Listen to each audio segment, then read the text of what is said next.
The Ermac Centre is proud to present the SFU Fellows of the Royal Society of Canada Seminar Series. This bi-weekly series hosts 5 presentations per semester. For the spring 2013 semester, the presenters belong to the Departments of Economics, Physics, Humanities, and the Faculty of Education. Today's speaker is Dr. Paul Dutton from the Department of Humanities. The Humanities Department is devoted to texts and their contexts from the ancient world, the medieval world, the early modern or Renaissance world, and the modern world. And so it has a philological bent to it, and often languages other than English. And Paul Dutton was there at the beginning, and having been at Simon Fraser for almost 30 years, he was the coordinator of the program when it was still a program, and has been a mainstay of the department since it became a department in 1999.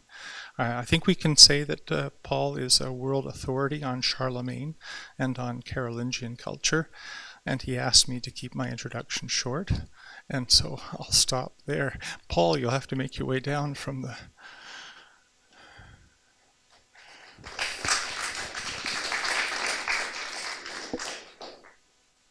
Well, I'm not showing you anything. I do it the old... and when I came in, I said, the only thing I need is a lectern. And the young fellow helping me said, well, what's that? And I explained that it was a wooden object on which you put your papers. And so I've got this newfangled thing, which we'll see. I'm sure it'll work too. So I've spent a lot of time over the years thinking about Plato, the Timaeus, and its reception in the Middle Ages. It's basically that I'm going to talk about today. I mean, catastrophe, contingency, chance, and randomness are all back as ways of making sense of a disordered, overpopulated, climactically challenged, asteroid-targeted world. Catastrophism has had its ups and downs as an important idea, although today we tend to be somewhat promiscuous in our use of words. Think of poor awesome, which was once a very majestic word, and you can't use it anymore because it's been so misused. Catastrophe, like cataclysm, should refer to utter failure. Calamity and disaster, I suppose, to sudden misfortunes, more limited in scope. The notion that Earth history and human history have been and will be radically changed by catastrophes has not always been a common conviction. The leading edge of 19th century thought slowly came to embrace the large, the slow, and steady transformation of the physical world, which we call uniformitarianism, or I suppose gradualism. And geologists and biologists showed the way. Led by the likes of Charles Lyell, geologists freed scientists from the idea that Earth had had a short history. Geological formations, after all, the slow elevation of mountains, the imperceptible erosion of rock, and the slow drift of continental masses all led to the recognition of a long geological calendar. In the animal world, Darwin worked from the same core idea, that it had taken a considerable amount of time for animal life to change by natural selection into the species that we presently see. Fossils were the hard proof of physical change and the vastness of time. Gradualism, not catastrophism, ruled the pre-21st century modern mind, and it was comforting. No unexpected shocks need be expected. Things would carry on pretty much the same as they always had, and steady improvement was sure to be the human future in a world that knew few abrupt changes. No wonder then that the catastrophists, the few that there were, left a bad odor in the mansion of modern thought.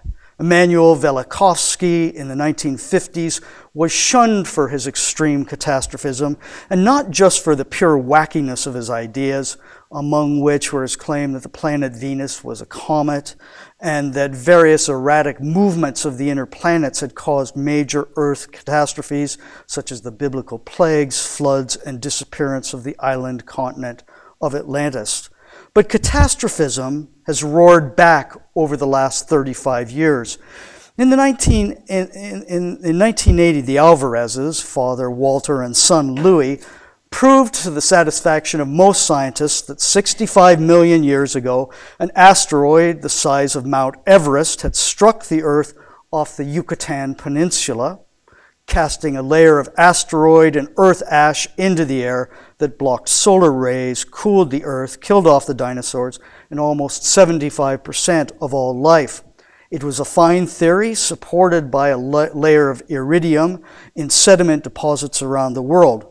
14 years later, the theory received just the visible proof that the less imaginative among us seem to need. Who of the right age, and I think everyone here is, who of the right age can forget the breathtaking collision of comet Shoemaker-Levy 9 with Jupiter in July 1994? As it approached the gas giant, the comet fragmented before slicing through Jupiter's soupy atmosphere, an effect that has still not stopped roiling Jupiter's weather. Our own less cosmically important disasters, hurricanes, tornadoes, tsunamis, floods, sinkholes, and volcanic eruptions, we now read as portents of the world-changing catastrophe we've come to dread. We're all catastrophists today, or at least Hollywood is, even though rapid climate change should properly belong to the gradualist paradigm, since it will take centuries for it to play out. As always, Plato was there before us. He stirs our imaginations because his inventive mind so often visited basic ideas long before we did. When we do, we almost always think what a clever old Greek he was to have seen that first. Although he did not belabor the point, he and his sometime student Aristotle were convinced catastrophists. Plato thought that every so often the world was undone by global catastrophes, and few survivors were forced to start over again with only a faint memory, if any memory at all, of the deep past. His late dialogue, the Timaeus, is a strange book, for though its chief subject is the origin and nature of the universe, it starts as the first work of an unfulfilled trilogy of books. Socrates begins the conversation with the trilogy's principal speakers, Timaeus, Critias, and Hermocrates. Critias regales the three others with an account of deep history, one now utterly forgotten by the Greeks. Some 9,000 years before, he said, there'd been glorious Greek deeds, which, and I quote, have been forgotten through the lapse of time and the destruction of human life.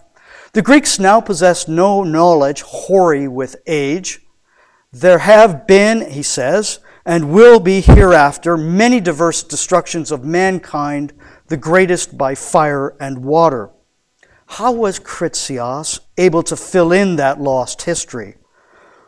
Solon, he told the others, had visited Egypt and met priests who regarded the Greeks as children since they'd lost their memory of ancient things and were forced to start over. But in Egypt, old documents had not suffered the same destruction by flood or fire.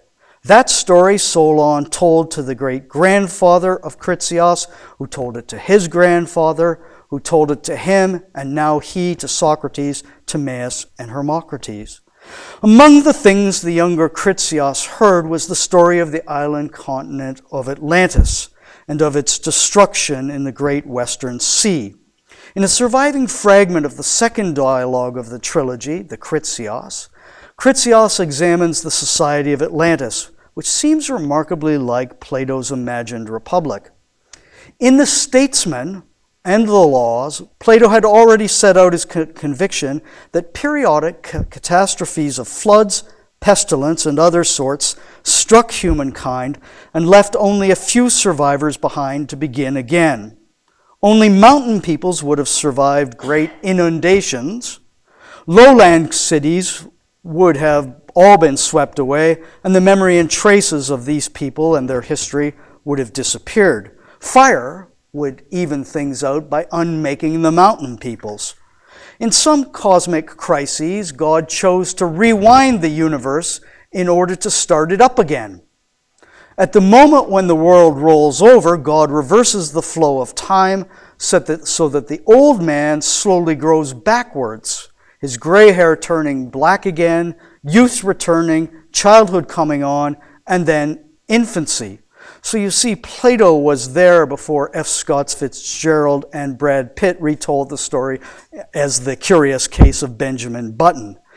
Plato's own science fiction fantasy suggests something else, a belief in the cyclical nature of time, which could run both backwards and forwards according to the cosmic will. The notion of cyclical time came easily to the Greeks, since it comported well with what they saw. The year seems to start again each spring, and the cosmos operates in a great year of 25,000 plus years when the constellations return to their original starting point as seen from Earth. An idea of cyclical time, however, is less easy to defend philosophically than one of linear time. So even Plato and Aristotle may have viewed cyclical time as episodic, as kind of circles on a line, and not one big circle of great recurrence. Because after all, if that endless circle of recurrence were true, I myself would be somewhat disappointed to think that at some point in cyclical time, we'd be gathered here again for you to listen to my lecture, or a second time, or perhaps a 200th time. Now, there is a way to break out of that cyclical horror, and it would be for me not to give the paper in the first place, but it's too late for that, so I'm sorry. But I think Plato's wrong anyway. Aristotle's Catastrophism came by way of Plato and the Timaeus. For the story he tells of Egypt, great floods, and catastrophes is in part his master's. But as so often, Aristotle modifies the theory and wants the science of the thing to be right. And in general, he seems a gradualist. His earth physics depends upon the sea and the land working against each other slowly over time and beyond human observation, because it exceeds the span of a human life. But these changes are so slow for Aristotle in the main. He does allow for sudden mammoth catastrophes, but he tends to downplay them. So I think if you had Aristotle here and you asked him, he would say, yes, both are at work. General gradualism changing the earth, but also sudden misfortunes or disasters that can do the same more suddenly. Of the destruction of the island continent of Atlantis, Aristotle has nothing to say. Few readers in Greece or Rome paid any particular attention to Plato's Atlantis story, nor did they much comment on his catastrophism, either because they shared his view of the deep and mysterious history of the world, or knew that he was speaking imaginatively and not literally. They understood the story of Atlantis to be a myth, not the history of an actual event.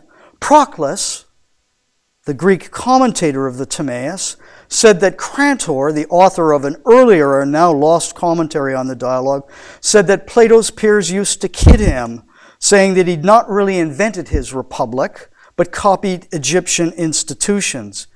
To acknowledge that he got the joke, I think, Plato inserted his fabulous story at the start of the Timaeus. But if the ancients were lukewarm to Plato's Catastrophism and his Atlantis tale, what I want to know is why the European Middle Ages paid so little attention to Plato's Catastrophism. And the Middle Ages was not a period interested in catastrophism at all. The Middle Ages knew a host of civilization-ending calamities, the fall of Rome, invasions, countless wars, the bubonic plague, but never formulated a clear doctrine of catastrophes. The surprising thing is that the Timaeus was the only book of the much-admired Plato that Western Europeans knew for most of the Middle Ages. Both Cicero and Chalcidius had translated portions of it into Latin. Cicero's translation, which is the better translation, but it's too brief and it's not complete, and it was ignored throughout the Middle Ages, whereas Chalcidius's translation, which is longer, more of the dialogue is translated, fuller, and he provides a commentary which is in its surviving part, is 6 times as long as the Timaeus on which it comments.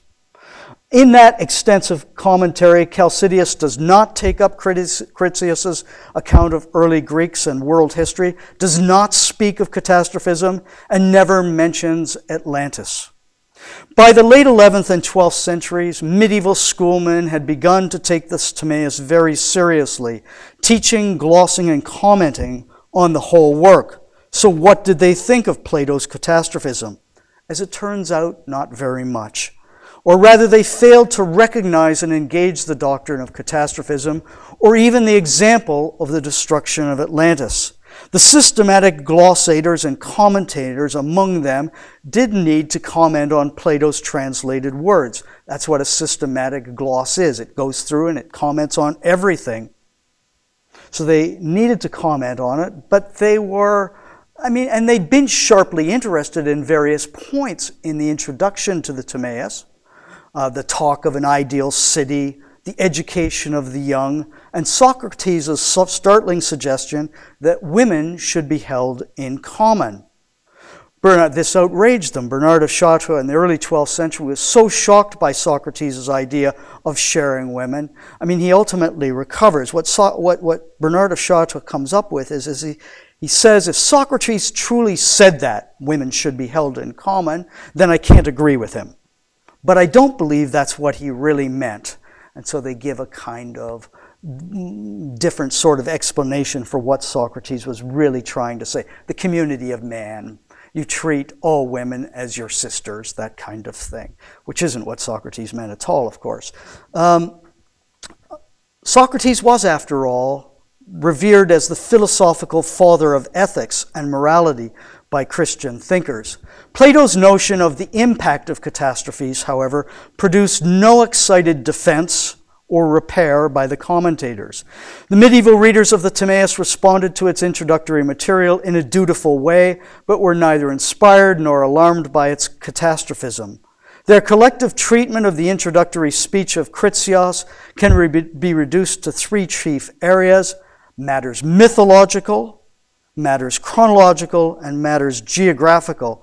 Because Critias supplied mythological information, they collected it.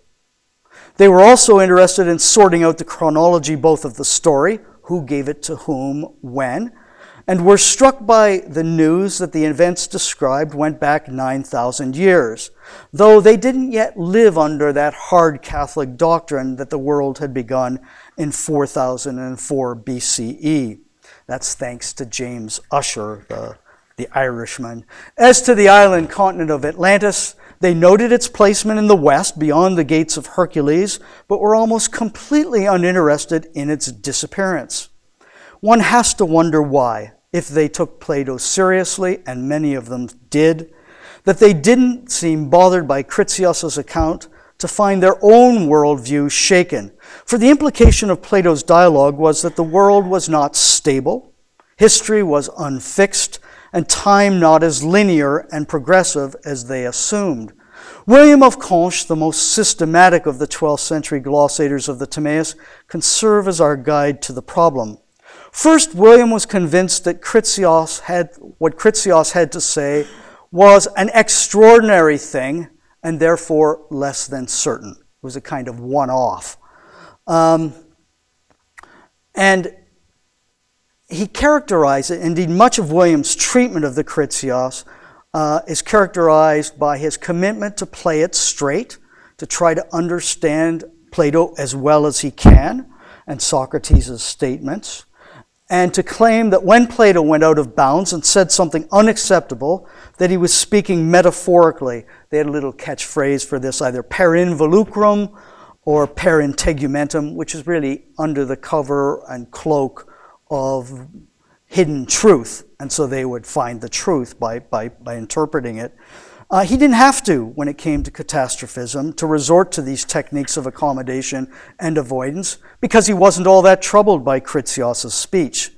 Since much of the story concerned ancient Greek history, well before recorded history, it already lay in the land of myth and metaphor, and didn't need to be taken at face value. When it came to the doctrine of the catastrophic upsetting of the world, William turned to an examination of the physics of climate change, best explained by God's fundamental organization of things at creation. William was keen, however, to resolve one worrisome issue. It's only real doubt he has in his long interpretation of this opening speech in the Timaeus. This was the potential for a never-ending series of world floods. Of the Egyptian report of a devastating flood that overwhelmed the Greeks and much of the world, William said, and I quote, "It should be noted that this is said of a regional flood, because no region is left unharmed by a universal flood. When he says that many floods had done much damage, it is not against what we read in Genesis, that God had commanded that he would not send floodwaters over the earth again. God spoke of a universal flood, not of regional ones, for there have been many regional floods, as Augustine relates. Of Atlantis and its destruction, William supplies the standard geographical location of the island continent, but spends no time commenting on its sudden destruction. Nonetheless, William comes nearer than any other medieval commentator I can find to recognizing the problem presented by Plato's Catastrophism to the accepted Christian understanding of the created world and time. But it's still not very close, and didn't lead him to doubt the assumed design of the way the world worked or the progress of time. The Middle Ages it accepted the Bible's basic teaching that there have been three great catastrophes in human history, all related early in Genesis. The expulsion of humankind from paradise for the sin of pride. Okay, well that happens once. Second, Noah's flood, when God was so perturbed by the wickedness of men and the world that he created that he decided to end it all, but saw in Noah one good and worthy man, fit to save, along with his family and representatives of animal life. And the third big catastrophe in the past was actually the incident of the Tower of Babel, when God was so dismayed by the pride of men that he stopped their erection of the great tower by linguistically dividing humans so that they couldn't understand each other and therefore not engage in such monumental and prideful acts. From God's point of view, humans had provoked each of these early catastrophes of development. For humans, it meant that they had to start over again, punished, diminished, and divided. But in his covenant with Noah, God had committed to never bringing disasters such as a world flood down on the chosen people again if they remained true to him. One explanation then for the medieval failure to take seriously or worry about Plato's doctrine of catastrophes was that they believed that they had a truer and better authority in the Bible. God sent catastrophes that all happened early in human history as God adjusted his first draft of creation and reset its direction. The medieval view of time was not that playful, Platonic one. It was linear, beginning with divine creation and moving toward the end of time. And so the medieval mind was not much interested in ideas of cyclical history. Time flowed forward to a finite end in apocalypse. Medieval men and women were properly apocalyptic, not catastrophic. And there's a big difference between the two. Yes, lots of terrible stuff has happened and will continue to happen, but these were, as both Augustine and William of Conches recognized, only regional or particular calamities, not universal catastrophes. There were no global do-overs in the medieval worldview. As such, they regarded disregarded in general the case of Atlantis. The commentators were mildly interested in its supposed location, but in general regarded it as just another example of Plato's storytelling. No one made a fuss about Atlantis in the entire Middle Ages. No one.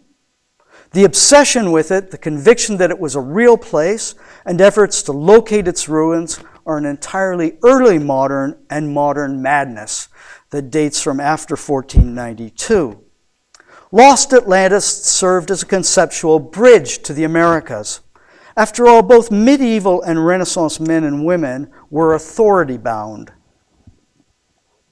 The popular paradigm is that the Italian Renaissance freed the Middle Ages, from its slavish dependence on biblical and church authority, when in fact what Renaissance humanism really did was to erect another authority alongside it, and that in the form of classical learning. Consider the case of the Canary Islands off the western coast of Africa. Although they'd been slightly known in antiquity, just very vaguely known in antiquity, 14th century Italians were not sure what to make of them and their people when they were encountered by Europeans in 1341. Why did neither the Bible nor ancient authorities talk about the Canaries? Why did they know nothing about the Canaries? God's omniscient, after all. The Canaries should be a known feature. Both Petrarch and Boccaccio wrote with some surprise about these unknown and unaccounted for lands and their resident people, in part because how could there be anything outside of God's knowledge as revealed in the Bible or beyond the comprehensive knowledge of the ancients? Columbus's accidental landing in the Americas in 1492 dramatically compounded the problem.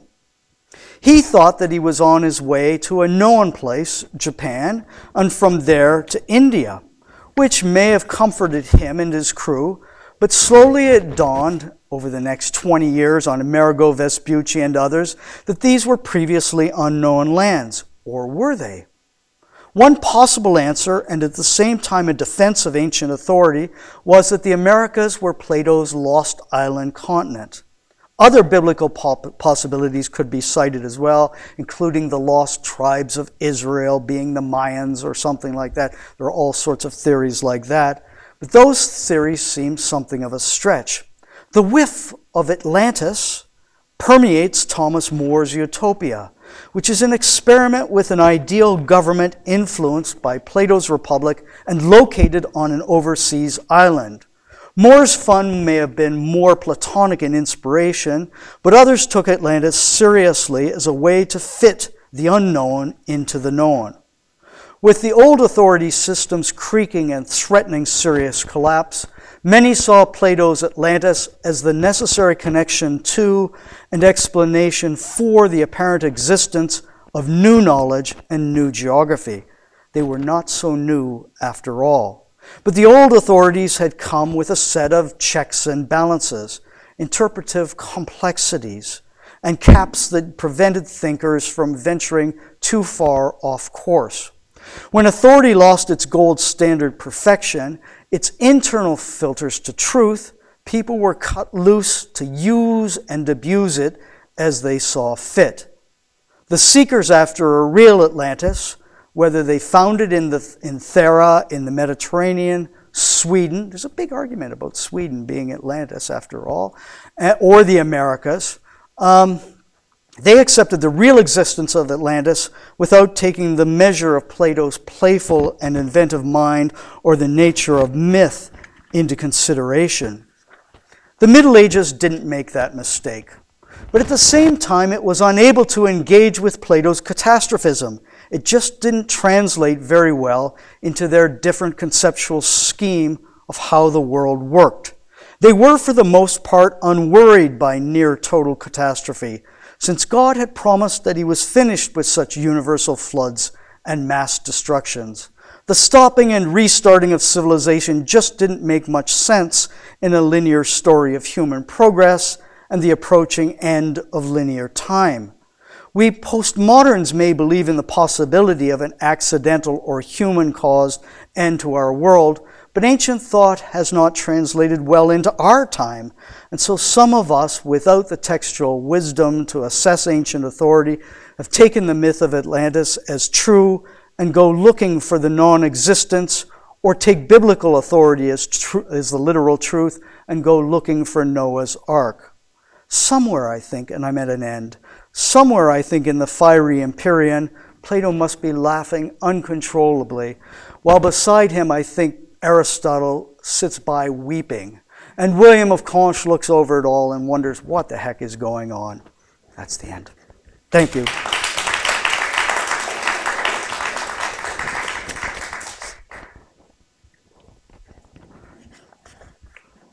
Thank you. Professor Dutton for an awesome lecture, dare I say it, in the old sense and the new sense. That's a well-used phrase. I would like to invite the audience, whom I thank for coming, to ask questions on this excellent talk. Please use the microphone. Thanks a lot.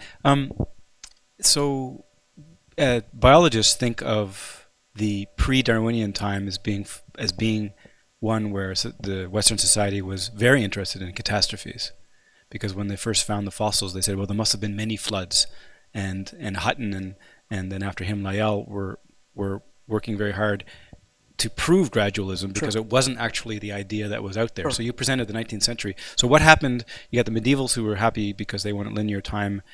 So what happened between 1492 and Darwin that produced, or do we have it wrong when we think that pre-Darwinian Western folks were really into catastrophes? No, I think it's the late 18th and 19th centuries that reclaim gradualism, and so yes, Lyell and the others are working hard to do that. So they reclaim it, because the 16th and 17th centuries, I think, still thought catastrophism was possible. The Middle Ages wasn't interested in it. It had its own big catastrophe coming, but it could be viewed at the end of time, could be viewed in a variety of different ways. We're moving to another world, something's happening to us.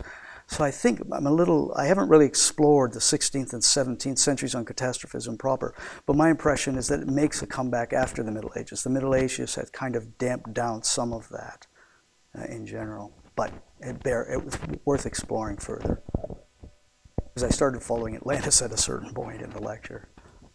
Would anybody else like to ask a question? Anna's going to ask me a science question I can't possibly answer. It's just a follow-up, actually, on the first question. Yeah. I mean, Darwin was a catastrophist as well as a gradualist, because he was very worried about the heat death of the universe. And I think a lot of 19th century people sort of caught on to that. And he was saying, well, what's going to be the end of evolution, says Darwin? It's a disaster. So he had this kind of, he had an idea of progress, even though most biologists would say he didn't. And the heat death was going to be the end of it. And there's a lot of correspondence of Darwin with his colleagues talking about just that. I've got this here. But I was going to say, too, Victorians or the 19th century, the late 19th century, they also believe they suddenly realize that the sun is going to burn out, which affects them as well. That's a big catastrophe coming. I think in general in human history, gradualism and catastrophism are always probably present. It's just the balance or the emphasis. It's just the Middle Ages wasn't. What's shocking is the Middle Ages is utterly underinterested in catastrophism, that the human history can suddenly be overturned and start again. Yeah. I was wondering if the concentration on belief in God and that everything is in God's hands, and there is nothing we can do about almost a fatalism aspect in the Middle Ages and medieval time period. Would that have affected their concept of catastrophism and gradualism, and whatever is going to happen is in God's hands, and there's not much we can do about it anyway? Well, if you think of something like the bubonic plague,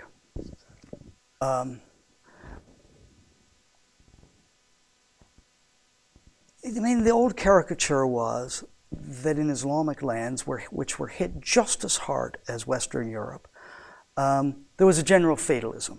And we can find a few people in Islamic lands saying that, well, it's God's plan, so we'll accept that we're going to die in this awful disease, and we'll be martyrs. There's some kind of talk like that. And yet they were still hiring doctors to help them, give them remedies to ward off this disease. In the West, there's a general sort of despair because they don't know what's happening. They've attributed it to various climatic irregularities, asteroids causing spheres, the planets in the wrong position. They do come up with various strategies for quarantining cities. Pisa, for instance, gets quarantined. Milan has quarantine measures. So they do. But in general, what were you going to do except that this thing was beyond, and the doctor's prescriptions were crazy. If you were rich, you were told to drink gold. If you were poor, you were told to eat garlic. So the remedies were lousy as well. I think in general the Middle Ages is not fatalistic in that sense. It's God's lack of interference in affairs that allows humans to act. And guys like William of Conches says, well, yes, God can do anything he wants, but after all, does he do anything that he wants? The peasants think that God can make a calf out of a tree trunk. And William says, okay, but has he ever done it? So that was William of Conches' attitude in general. If God wants to make his presence known, he can do it. He can do whatever he wants. But in the meantime, let's carry on with what we've observed, what we think is true. But he's an intellectual, and whether that was widespread or not. They just don't seem to have obsessed about the one conclusion you see in the Middle Ages. Every time a big problem comes along, like the bubonic plague, they say, this could be the end of time. They quickly run to that explanation. How it actually changes their behavior, it's hard to know, if it changes their behavior. Do we have any other questions at all? It's excellent talk. Well, maybe we should thank the speaker again.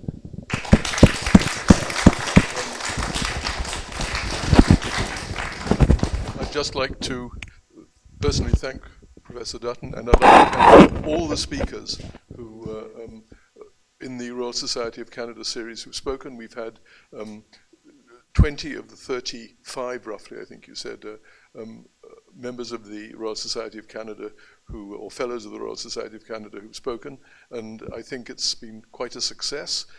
I'd also, at the same time, like to give great thanks to Veso and Pam, Veso Jungic and Pam, who from Ermex, and all the other excellent staff from Ermex for having really done the organization. I was just the suggester, but the real work was done by them, and I'd like you to thank them with a nice. So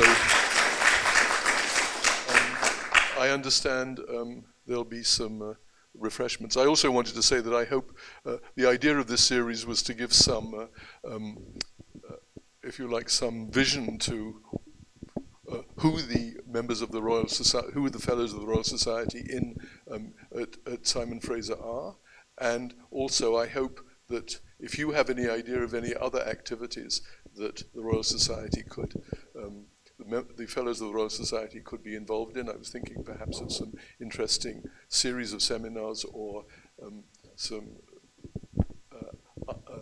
blending of ideas where one could perhaps have a workshop or something like that. Please let me know, or please let Vessel know, and we'll see what we can do. Thank you.